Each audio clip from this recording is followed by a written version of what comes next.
Hello, my name's Rod and I'm a young people's worker, and this is my second video about basic tips of bicycles.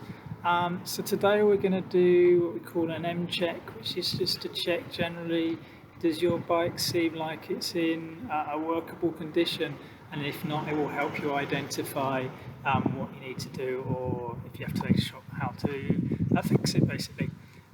So M check, the idea is we're going to go an M shape. Up, down. That's the whole idea. And the first thing is basically at the beginning to check are your wheels actually on properly. So check the nuts here. Sometimes they might come loose. So just check also that it spins all right. Sometimes it might touch a little bit the pads because your wheel's a little bit buckled or not straight. As long as it's fairly free, that's okay, you know. That's the first thing then. The next thing is to check your brakes.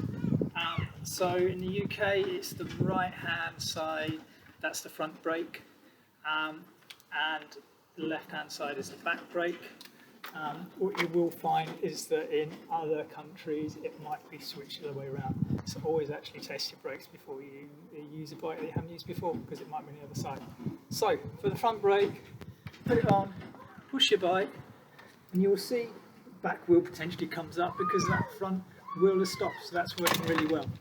For the back brake, you tend to find it will probably just slide, but as long as it's actually not turning around, that will mean that your bike's brakes are working quite well.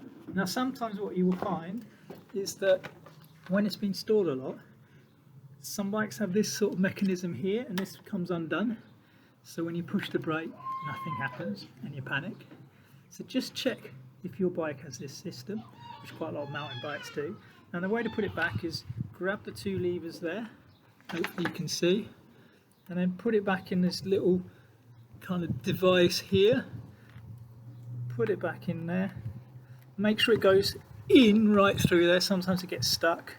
Release it, and then that should be your bike okay. You can always double check it's on properly if the wheel spins. Okay, so that's the first bit there.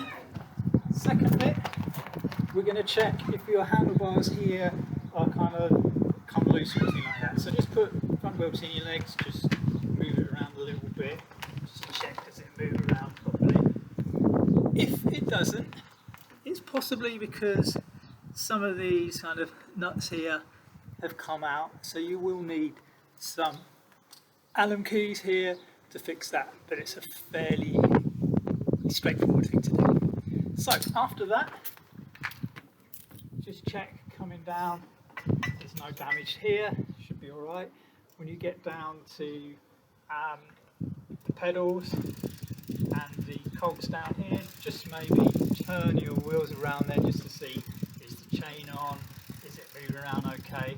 Sometimes the pedals should spin, this isn't the greatest, and sometimes you find things in your bike will get stuck, and actually this is one thing, water is one of the biggest enemies of your bicycle. Do not leave it outside because the water gets in all these bits here and then it basically seizes it up and it's difficult to move there. Now if that does happen, often just get a bit of lubrication and spray it in the area where it's stuck and leave it overnight or sometimes a few days, or keep redoing that, it might help. So the next stage is up to your saddle. What is the right saddle height? Generally around kind of your hip. There are videos on the internet that will show you what the exact size should be and exact calculations. And then what we do is we then go down to your back wheel, to what you call your derailleur here. Just check, does everything kind of look okay? Again, is the back wheel on properly? Does it sort of go around? Things like that. So that is a very basic M check. Now, that will help you identify if you need to take it to the shop. But I will do some videos next time around inner tube, maybe if your chains come off there, maybe something's just come loose, how to tighten it.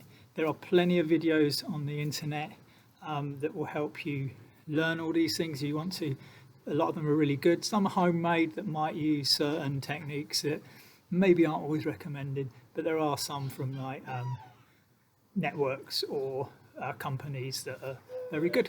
So I will see you next time when we will look at changing inner tubes. Bye.